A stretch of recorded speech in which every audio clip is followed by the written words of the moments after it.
almost 500 miles to his last request of Congress, and now asking for more than $8 billion in his 2020 budget proposal. White House Press Secretary Sarah Sanders blaming Congress for its refusal to do its duty and telling us why Mr. Trump intends to fulfill his responsibilities. He's doing his job. He's doing what Congress should be doing. He took an oath of office, and he has a constitutional duty to protect the people of this country. He gave Congress a number of opportunities to actually address it, and they failed to do so. So the president is taking his constitutional authority that Congress granted him. They failed to do their job. The president's fulfilling his duty, and he's going to make sure he does what is necessary to protect the people of this country, secure our borders. We take up the president's commitment, his resolve to build the wall and secure our southern border. Republican strategist Ed Rollins, the Hoover Institute's Victor Davis Hanson, among our guests here tonight. The president's new budget proposes spending that approaches $5 trillion. It also calls for 5% cuts to domestic spending. It boosts military spending by almost 5%. And tonight we take up the reality that our military is undermanned, under-equipped, and underfunded, while our nation, our military, face the most severe threats at any time since the Cold War. The administration warning Germany today there will be consequences if it uses Huawei technology and equipment to build Germany's 5G network. National Security Advisor Ambassador John Bolton explaining the threat posed by Huawei. It's significant, and that's why we suspended U.S. government procurement of their systems. This is particularly applicable in fifth-generation telecommunications, where the presence of suspect material really almost anywhere in the system, not at the key communications nodes, but throughout the system, can be used for espionage or disruption purposes. We're worried about compromising the security of sensitive American communications really on a global basis. A lot to cover here tonight, and we begin with our top story. The president's new 2020 budget and spending plan, calling for spending increases in military funding and border security. The radical Dems reacted immediately to the president's budget with mostly howls of protest, as Chief White House correspondent John Roberts now reports. The ink was barely dry on the new budget before Democrats ripped it as dead on arrival. Their biggest complaint, the president's request for $8.6 billion to complete the border wall. Federal resources and frontline defenders are overwhelmed at the southern border.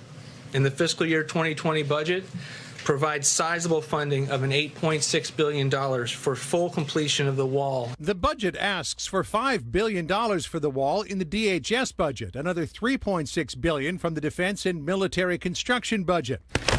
Buttressing the request for wall money, new projections from Customs and Border Protection that as many as 58,000 people will be apprehended at the border this month, up to 70,000 in May. But in a statement, Senator Chuck Schumer and House Speaker Nancy Pelosi insisted the president won't get the money, pointing to the recent shutdown, saying, quote, Congress refused to fund his wall and he was forced to admit defeat and reopen the government. The same thing will repeat itself if he tries this again. We hope he learned his lesson. While President Trump is increasing money for DHS and the military, he proposes to cut $2.7 trillion in spending over the next 10 years. $1.9 trillion of that will come from mandatory spending, reforms to Medicare and Medicaid, savings on prescription drugs. Discretionary spending will be cut by 5%. The White House says the budget will balance in 2034. Another potential flashpoint in the budget, a new work requirement for people receiving federal benefits. Anybody who's using Medicaid, is on food stamps, or in public housing would have to spend 20 hours a week either working, in job training, or performing community service. Lou? John, thank you. John Roberts from the White House.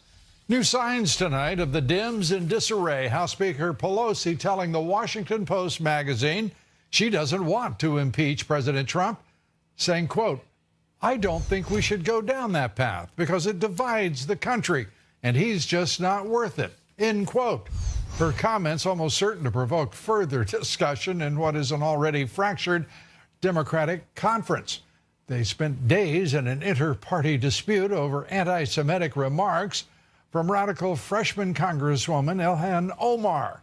Tonight, Chief Congressional Correspondent Mike Emanuel looks at Nancy Pelosi's clash with the brash young socialists who intend to be the party's future, and in some cases, the here and now.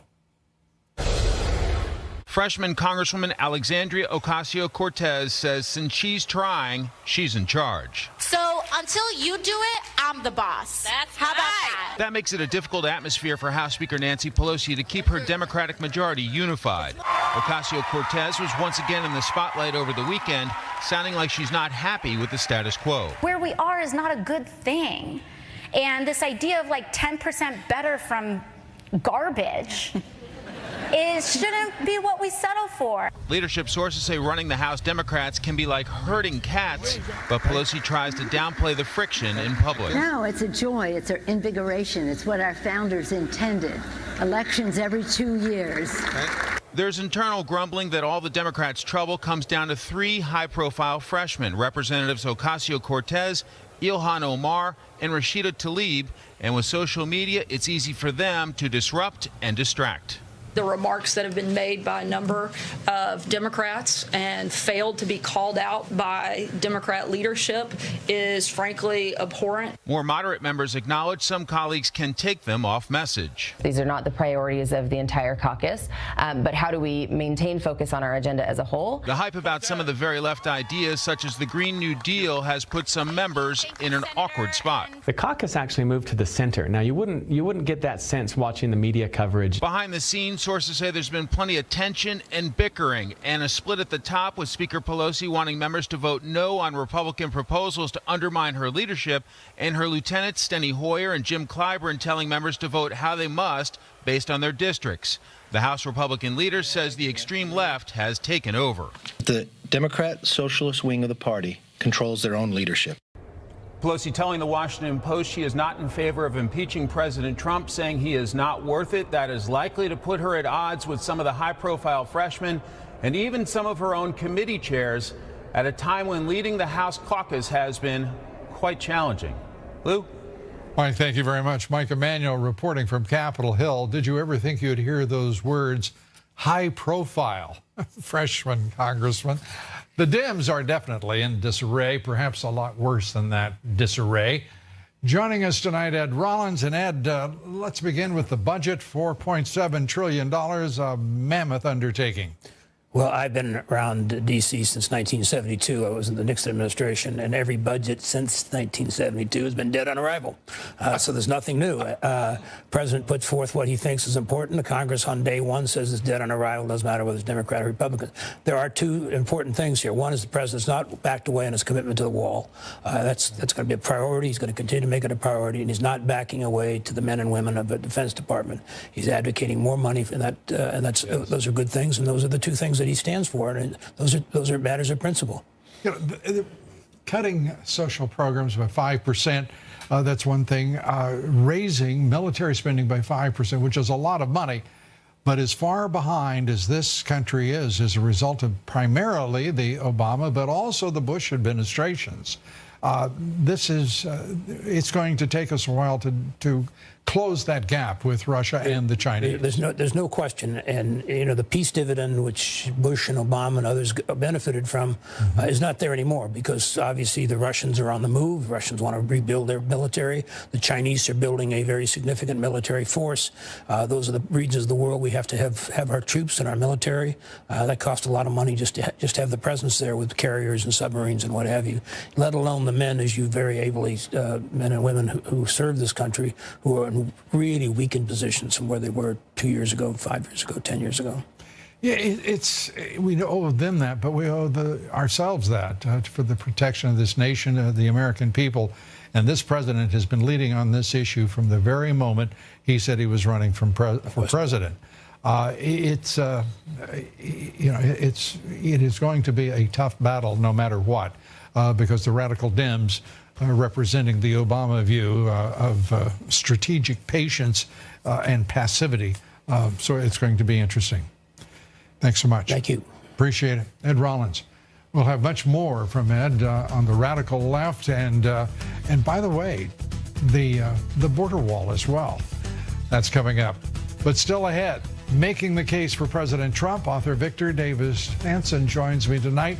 We'll take up the historic accomplishments of this president and how that will likely translate into big success at the polls in 2020. Also, CNN about to have a $250 million lawsuit to contend with for pushing fake news about a Catholic high school student and his peers. We take that up and much more. Stay with us. We'll be right back. Congresswoman Democrat Alexandria Ocasio-Cortez criticizing capitalism over the weekend in Austin, Texas. Here, you want to hang on every word here. It means that we seek and prioritize profit and the accumulation of money above all else, and we seek it at any human and environmental cost. That is what that means. And to me, that ideology is not sustainable and cannot be redeemed. Well, there you have it. AOC's comments may not be, however, as far as many of us might think from the mainstream. A new Harris poll finding almost 50% of young voters would, quote, prefer living in a socialist country. Now, you put that within the margin of error, and it could be a majority as well. For more on what is a leftward lurch of the Dems and the young voters in particular, we're joined again by Republican strategist Ed Rollins. Ed, first her remarks and how they square up with half the young people in the country. If prior to becoming a member of Congress, which I congratulate her for 29 years of age, to be the youngest woman ever. Absolutely. She worked in a bar. Now, if she was the bar owner and it was a socialist bar, the bar would have been out of business real fast, as we're starting to see day by day here. There would have been a happy bar going public. Right. The problem with the young people is that they want, and this poll is just an indicator, 73% of them want to have free health care, national health care. 67%, 2/3 want free education. Now, those two items alone add another couple $2 trillion to the budget that is now basically won't make it. As you're reading off those numbers there, I couldn't help but be struck by the fact that they may want a free education because that's just about the value, the price that they should be paying. Far too many of our students now at almost any level. We have a generation of people graduating from our public schools, going to public universities, and private, by the way, as well, who they're not being educated. And there's no one talking about it. There's no discussion. I can't tell you the last time I heard Betsy DeVos's name. Not that she is the solution, but this should be an animated public discussion about what we're doing to our young people. You can make them socialists, you can make them whatever you intend. The fact is they're being indoctrinated in a leftist ideology, but they're not being educated. Making, of course, indoctrination all the easier. The department, and I teach at a university, but the department that basically is suffering the most, not just here, across this country, is the history department. No one studies history anymore. Very few history majors, very few history professors, and if you don't know the history... Well, there's school districts that won't teach history, American history. Imagine this, folks. Won't teach American history that starts any earlier than 1877. Now, that's just stunning. Well, if you don't know the history, you're not going to know how great this country is and what it took to get here. And I think that's what part of the problem is. Some of these young people is their expectations are so high, and the dissatisfaction is so great, and they don't really understand where we've come and the greatness of the people that live here and have built this country. And I'm not sure even if they did, based on these numbers, they would appreciate all that has preceded them. Because the last 10 years, in part, this country has squandered so much of our wealth.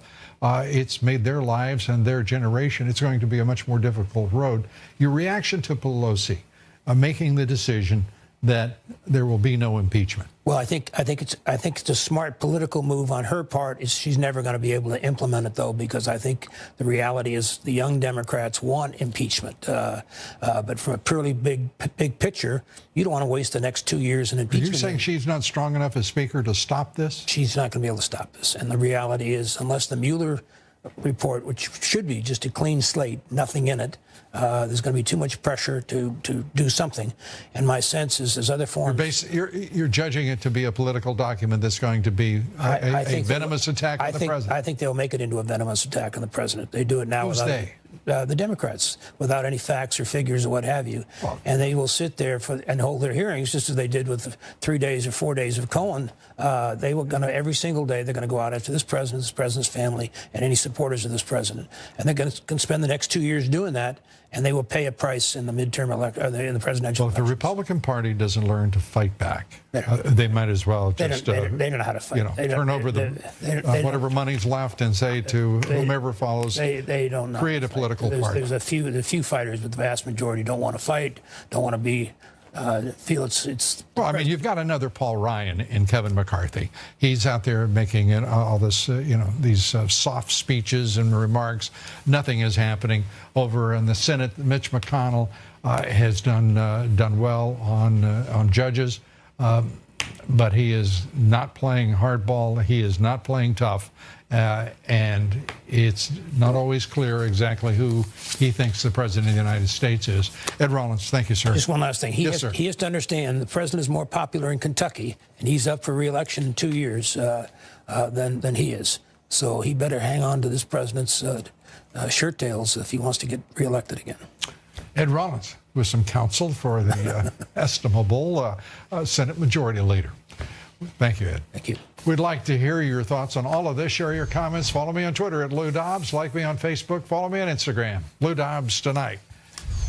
Up next, the president pushing for a bigger defense budget. Is it enough to fend off rising global threats? General Jack Keane with us next. But before we go to break, a quick look at the national debt. There it is. Aren't you glad we took time to show you this? $22 trillion. Climbing. We'll be right back. Stay with us. Increase in spending for defense.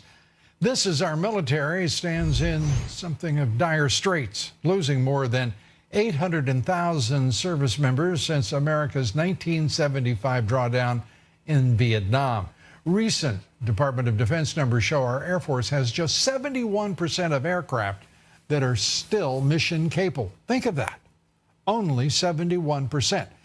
Just 270 of the Navy's 546 F-18 Super Hornets are said to be mission capable. And a Heritage Foundation report shows just 8 out of 31 of the Army's brigade combat teams are fully ready for combat. Joining us tonight, retired 4-star General, Vice Chief of the Air Force, the United States Army, Fox Business Chief Strategic Analyst, General Jack Keane. Great to have you with us. I'm putting these numbers up because I think they should scare the hell out of people. We're in a lot worse shape than people really, I think, are being told where this military is. Your thoughts, General? Absolutely. The Joint Chiefs testified last year, Lou, before the Senate Armed Services Committee, and all 4 of them confirmed that if we had to fight a high-end conventional war against Russia and China, we were at great risk to be able to win that war. And 2 commanders just recently, the one that took over in the Pacific, Admiral Davidson, at the assumption of command a few months ago, said there's no guarantee we could win a war against China. And General Scamparetti, who commands NATO, Lou, in testimony last week, said he is challenged by a war with Russia in Europe. And it obviously could have gone a lot further than that statement, because I know what the facts are. And right. Yeah, how did we get here? We got here because of 15 years of involvement in 9/11 wars in Afghanistan and in Iraq, and we let our conventional high-end capability atrophy as we were fighting people of low technology, and those forces were not necessary. Second is the Budget Control Act of sequestration. It was absolutely irresponsible recklessness that kneecapped us. And what do we do now? The president is, mercifully, we elected a president who is deeply troubled by what he witnessed as a civilian, now as president trying to make it right. How long do you estimate it would take to make certain that we regain the superiority we had at one time over Russia and China. Yeah, it's going to take us 5 to 6 years of these kind of budgets to dig us out of the hole, and to achieve dominance again, it would probably take another 3 years after that. We need a bipartisan effort and commit to the United States maintaining its responsibility, I believe, as a global power in achieving peace and stability in the world. And what this is about, when you really get down to it, is we want to have the deterrence against these rising powers in China and Russia, as we did with the Soviet Union for all of those years. We don't want to have to fight that war, and the way to avoid that war, as history has proven, is to have a capability that they see that's real, and it would impose cost on them, and two, we would have the will to use it. And that's really what deterrence is all about, and that's what we want. And North Korea. What is this country to do as we see Kim Jong-un apparently preparing to bring back into action at least one of his missile bases. We don't know whether it'll be a missile, an ICBM, or a rocket purportedly to launch a civilian satellite. But right now, that's what they're doing. Yeah, well, I wouldn't make too much of it right now. I mean, obviously, that's been reported by private intelligence sources. Obviously, the United States government has the full story. Kim Jong-un had to save some face, because I think he blew it at this conference. He went in there with the same deal on the table that he offered previous presidents, and he expected this president to take it, when clearly the signs were that he was dealing with a very different president. And this president walked away from it. I think this is largely face-saving on their part, but I don't know for sure. We'll have to see. You think they will save face right across the trajectory of an ICBM over flying over Japan? I think if that's the case, then we're returning to the crisis and crisis management. We're returning to a policy of aggravated hostility. That's where we were in the past. I don't believe he'll go there because I think removing these sanctions at some point is clearly in his interest. Is what brought him to the table, Lou. That's his national interest. The weapons are there to preserve the regime, but he also wants to move on from that and get some economic stability. It remains to be seen if he's going to denuclearize. But hopefully we're not going back to that kind of policy of hostility and crisis. And hopefully Xi Jinping has the good judgment to use every influence at his disposal to make certain that Kim Jong-un does not go backwards.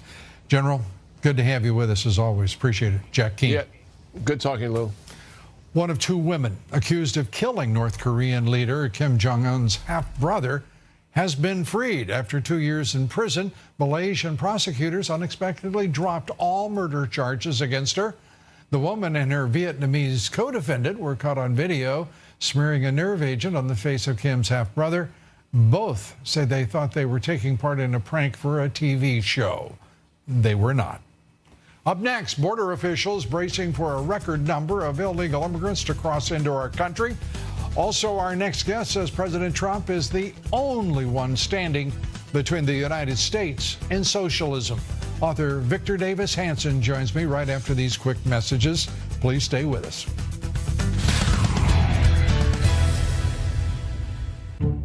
Tonight, Covington Catholic student Nick Sandman suing CNN for more than $250 million.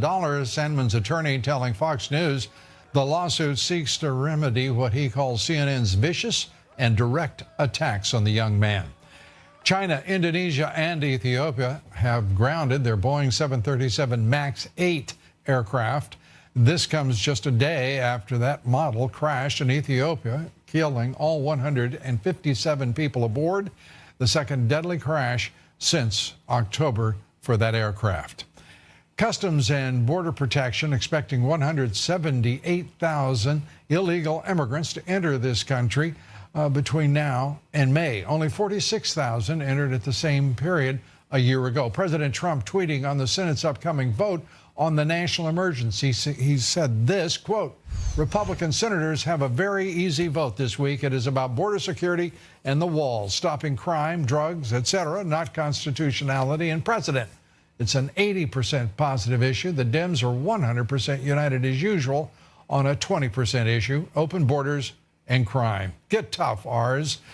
Joining us tonight, Victor Davis Hanson, Senior Fellow in Military History at the Hoover Institution at Stanford University, Professor Emeritus of Classics at California State University, Fresno, National Review contributor and best-selling author. His new book, The Case for Trump. Victor, great to have you with us. Congratulations on the book, and needless to say, we recommend this to our audience highly. A great book, a great author, a great American. So good to have you here. Thanks for having me. Let's start with one of my favorite quotes from, to put all of it in context, you wrote this, from never before in the history of the presidency had a commander-in-chief earned the antipathy of the vast majority of the media, much of the career establishments of both political parties, the majority of the holders of the nation's accumulated personal wealth, and the permanent federal bureaucracy. I'm not sure who wasn't in that alignment, that array assembled against this president, but you nailed it. It's just incredible to think that it persists 2 years, more than 2 years after he was sworn into office.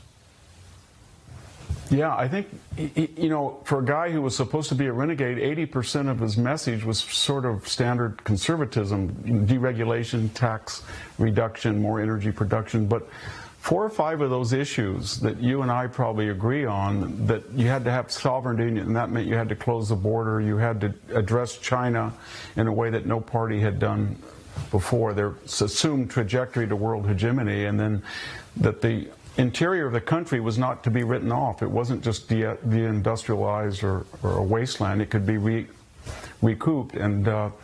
And then these optional military engagements where we didn't translate tactical victory into strategic advantage. So that was what got the Republican people pretty upset. And of course, the left was angry because he wasn't supposed to win. It was supposed to be a 16-year Obama-Clinton-Regnum. And when you added that a lot of us thought that the Republicans had played by the Marquess of Queensberry rules in the past, and whatever Trump was, he was not going to do that. No. And he was going to fight back. And put all that together, it was sort of a perfect storm of anger at him. But it wasn't empirical, Lou. They didn't actually look at the record in the first 24 months when they issued this venom and vitriol, because it's pretty amazing the economic renaissance we're enjoying. And he's finally got a foreign policy team in Pompeo and Bolton, I think, that he feels more comfortable with. The DOJ has improved. So he's getting, I think things are improving both in the way that Trump is governing and then the actual record that he's achieved.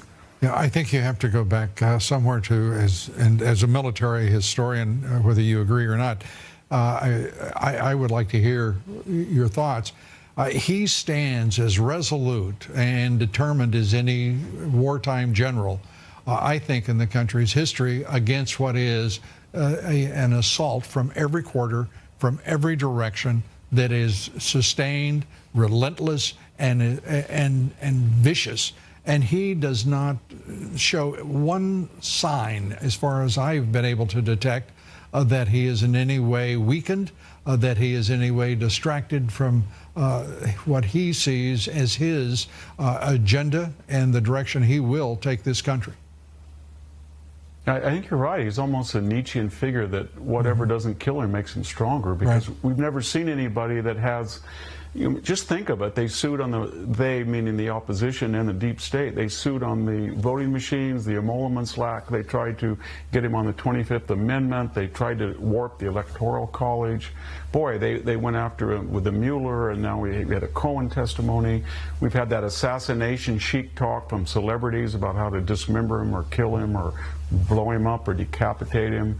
And then we've had 80 to 85% negative coverage from the media. We've never experienced anything like that. And that's not even to get into the, you know, whatever that McCabe-Rosenstein Palace coup was, or the anonymous op-ed in the New York Times last year.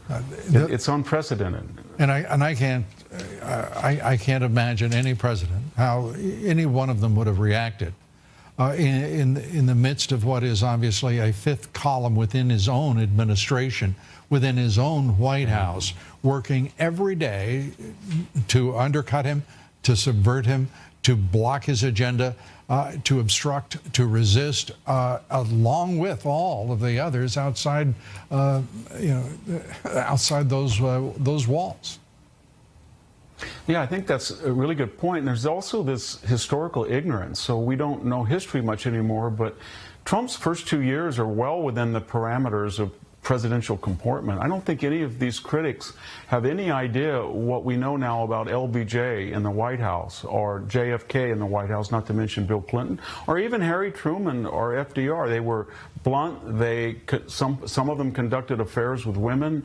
They did certain things financially that wouldn't be tolerated today, and yet the idea was that they're president and they're good enough, they don't have to be perfect to be effective. And Trump reminds me a little bit of Harry Truman. I mean, he came in without a lot of experience, he was salty, but you know, Truman started containment, he went into Korea, he relieved MacArthur, he integrated the armed forces, he created the CIA, he recognized Israel. Everybody, those were all opposed, whether you feel good or bad about what he did.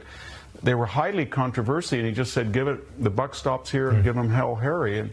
And people don't. I think Trump is a lot like that, and I think he's going to be judged a lot differently than he is now in the future.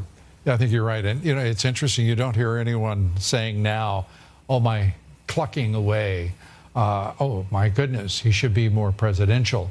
He's established a new standard for what presidential actually means in terms of actually achieving things. And by the way, in which case I believe he is a historic president already for what he's achieved in 2 years. But you never hear anyone criticizing the national left-wing media, members of Congress, saying, oh, they're not being congressional, or these judges who are activists and frankly, ideological mad dogs, many of them, in the federal system. You don't hear anyone in the national left-wing media talking about, oh, he's not or she's not being judicial.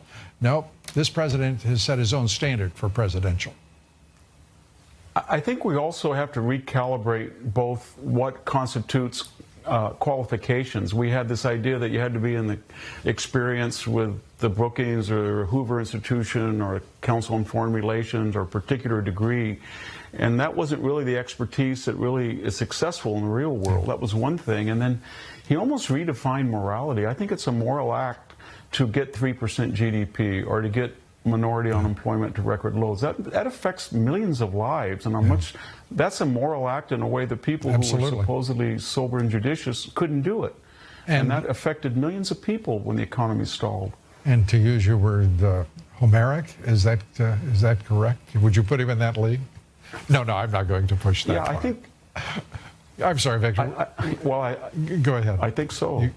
I think there's something tragic about Trump in the sense that he's doing all of these things and he knows that he's not going to get credit and he's not going to be treated fairly. I know he whines about it, but he does it nevertheless. And I think he almost has the expectation that he has the skills to affect change that are not going to be appreciated. He's almost like a Shane or Magnificent Seven that comes in to solve a problem that was insolvable, but people if you do the right upset thing about the method. If you do the right thing, though, it rises above the need for a thank you. I think, his standards are his. I think he knows that the forgotten men and women of this country for far too long do deeply appreciate what he's doing. That'll be reflected, I believe, in the vote in 2020. Victor, great to see you. We're out of time, but come back soon, would you? We want to recommend your book again to this audience. Thank you for having me, Lou. Great. Victor Davis Hanson, and he's written a very important book, The Case for Trump. We recommend it to you, as I said, highly indeed. Up next here, the Trump administration with a stern warning for Germany if they use Huawei to build their 5G network. Carol Roth and the Wall Street Journal's James Freeman. They're with me right after the break. Stay with us.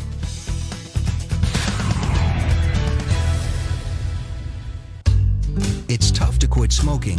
Sort of strong arming them with our allies, but I think you have to do it. China is known to be a bunch of bad actors, and until they prove themselves, I think we need to have that alliance. You're going to say Germany is a bunch of bad actors. Well, you know, that perhaps that's fair as well.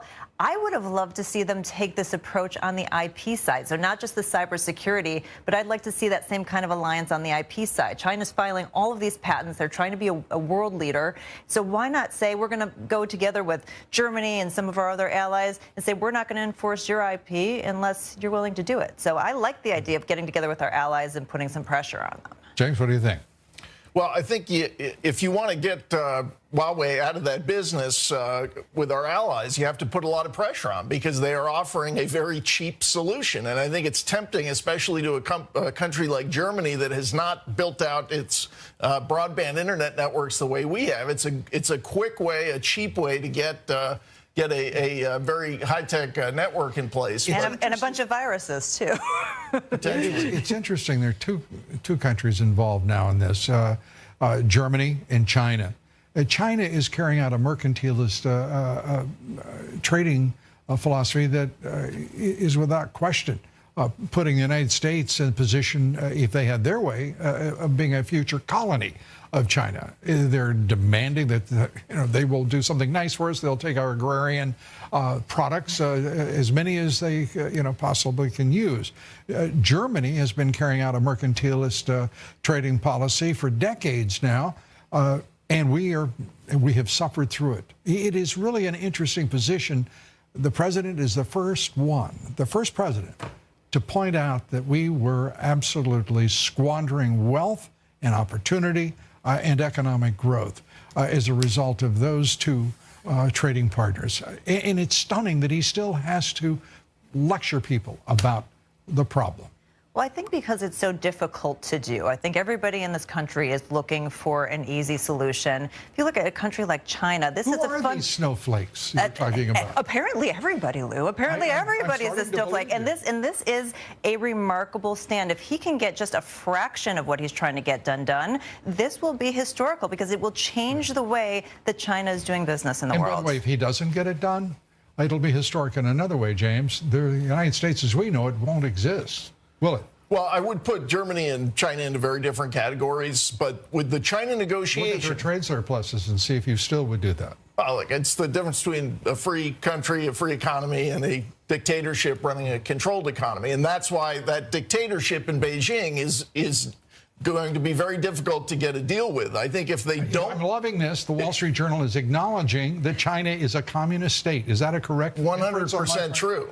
Excellent. And I think... what our approach should be is if Xi Jinping is afraid to sit down with the president because he's not sure what the outcome of their discussion is going to be, if he doesn't want to do a trade deal, I think we should be recruiting the entrepreneurs of China who are tired of living under communist control to come invent things here in the United States. Do you think you'll have to negotiate that a little bit with Xi Jinping? That part, I don't think we're negotiating with them. We're speaking to the people. I love that your first resort was to immigration rather than putting Americans into about 20% of the seats in some of our best universities in the country that are now held by foreign nationals. Well, I think it would be a lovely way to build, if you will, intellectual capital and innovation. As you know, the president has been talking about our need for high-tech talent and the opportunity and this economy and before you remind demanding me more workers. So I know you're supportive of his position on this, as I am. I am supportive of this country right now getting to balanced and reciprocal trade ASAP. Carol, thank you. James, thank you. Thanks, Luke. We're coming right back. Stay with us. If only I had known. We hear this all the time from business owners. They make money, sell businesses, and then pay the lawmakers. They're approving the heartbeat bill, which states, quote, no abortion is authorized or shall be performed if the unborn child has been determined to have a human heartbeat. Here now, Benjamin Watson, a former NFL player and pro-life and human trafficking awareness advocate. He's also a father of 5 with 2 more on the way. Congratulations to you on that. You're going to be a busy man if you aren't already. Very much so. We knew this, but I mean, Governor Brian Kemp, he pledged during his campaign that he was going to put in place the toughest abortion laws in the country. He called himself unapologetically pro-life. Is this the direction that you would like to see states go in? Well, of course. I think that what we're seeing now is both sides sort of ramping up in anticipated Supreme Court showdown possibly in the future. But I think the biggest thing here is understanding that life begins at conception. And so while we can get excited and we should get upset, I was horrified by hearing what the governor of Virginia said about having an abortion while a baby is on the table. But that's the far end of the spectrum. We can't forget or miss that life starts at conception, that we need to be people that protect personhood, that no matter what the stage or development or the environment that a person is in, their life is worth protecting, and we need to be people that stand for that, especially in a country that professes to be one that stands for liberty and justice. I want to be clear here about this. The bill, it does make exceptions in the case of rape and incest, only if the woman files a police report. It also allows exceptions if the pregnancy places the mother's life at risk. So there are those exceptions to this, but it seems to be garnering some support. Where do you think all this is ultimately going to go? This would be at about 6 weeks, by the way, that a fetus first will show signs of a heartbeat. Well, yes, the heartbeat starts actually in like 18 days, between 60 and 18 days. Before we can even detect it, these babies have a heartbeat. They have everything that they need in their DNA and in their makeup to become humans that we see walking around. And so, again, I applaud this bill. But again, when you look at the 1973 Roe v. Wade and you look at the 60 million children that have been killed since then, this is just part of the issue. And so that decision made at that time was unjust and unconstitutional, and we can argue about that, but I think that what is going to happen at some point, something's going to come to the Supreme Court and we're going to have a decision. But regardless, I think that right now we need to enter into this conversation with grace. We need to enter into it with compassion, not simply trying to win and not simply trying to point at the other side and condemn the other side, but with the idea that we want to be people that stand for life, and that we also want to have compassion for the men and the women that are going through these tough decisions on a daily basis. Well, it's obviously something that you're incredibly passionate about. You speak on, I've heard you speak on this before, and you're out there now, and we appreciate your time. We appreciate you sharing your thoughts with us tonight. Thank you. Thank you.